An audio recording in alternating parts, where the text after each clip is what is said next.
Fellow with the Middle East Council on Global Affairs. Sahar, thank you so much for joining us. Let's start with those comments from the Israeli army members. It's not the first time in recent weeks that we're seeing this literal dissent among the ranks, but what impact will they actually have? Thank you so much for having me. I think that we are seeing really a tipping point at this moment. The images coming out of Gaza, not just of the horrible attacks on civilians, the attack on the school that was used as a refugee center, the children running away from fire and bombing.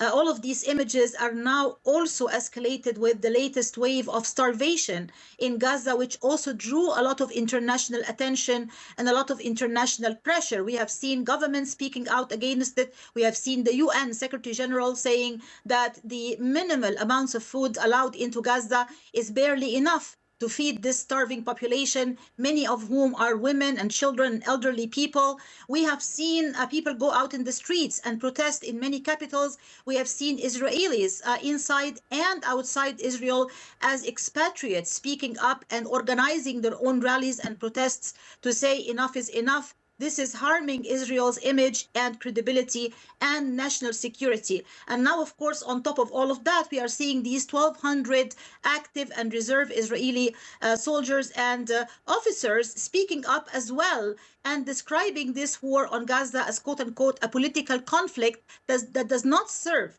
Israel's national security or interests, and therefore they described it as, quote unquote, an immoral war. This is a very important, turning moment, in my opinion. We are seeing this mounting pressure from different capitals around the world, leaders, UN, and now the Israelis themselves, and even members of the Israeli army. That is going to increase, in my opinion, Netanyahu's isolation on the international arena and also even inside his own country.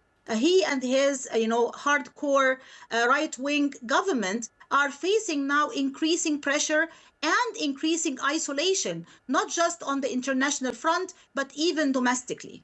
And that isolation is even coming, or even the condemnation is coming from steadfast Israeli allies like Germany, who are appalled at what's happening in Gaza. But that outrage from allies like Germany and Spain and other European partners, does that also need to be coupled with strong action like sanctions, boycotts, and stopping the sales of weapons to Israel for there really to be an impact on Netanyahu's government?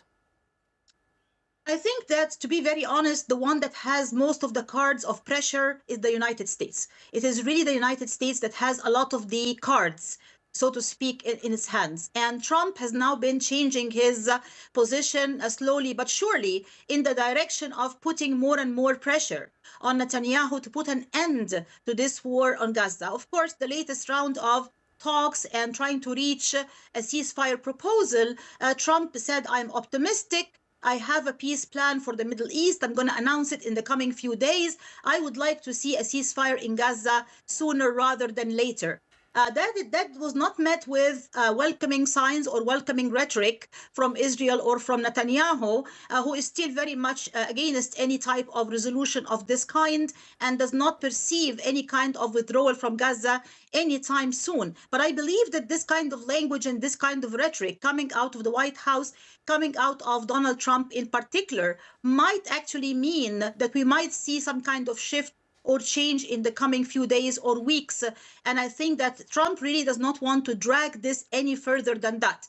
He does not want the United States to be seen as supporting Israel in this kind of ongoing war and, the civilian starvation and all of that. He wants to also focus more on the domestic issues and the U.S. economy more than anything else. So I think he will be the one who is going to try to pressure Netanyahu to change his position, and we're going to see whether that works. But what could that ceasefire look like, especially in terms for Palestinians? Because Trump has often spoken about this, Riviera in the Mediterranean, and many of his plans have been really, there's been a lot of backlash because many have said it amounts to ethnic cleansing by forcing Palestinians off their land. Yes, well, luckily enough, unfortunately enough, he has not been repeating this rhetoric, which he used to repeat a lot, previously about, the ethnic cleansing and removal of Palestinians and Riviera and all of that. Lately, he has been talking more about negotiations and reaching some kind of ceasefire deal or proposal. The latest, of course, round of talks with Steve Witkoff, of course, in Doha, Qatar. There was this discussion about a 60-day ceasefire in Gaza, whereby Hamas is going to release 10 living Israeli hostages, 5 at the beginning of the 60 days and another 5 at the end of the 60 days, in order to ensure, of course, that there is going to be an enforcement of the ceasefire in a practical and realistic way, in return for the release of Palestinian prisoners and the stopping of Israeli bombing and airstrikes and attacks on Gaza, and allowing humanitarian aid into Gaza without any kind of conditions or restrictions. These are the terms that the American administration seems to be, quote unquote, optimistic about, and Trump seems to be optimistic about.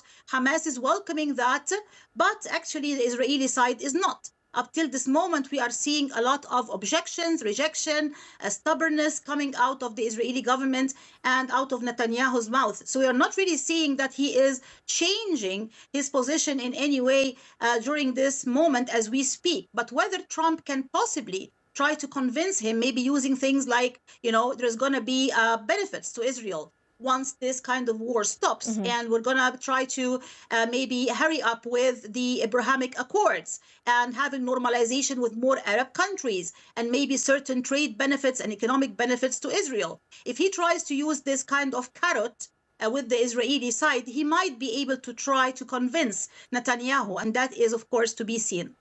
And of course, he is all about making a deal. Yeah, so it'll be interesting to see how it plays out. Sahar Khamis there. Thank you very much for your time.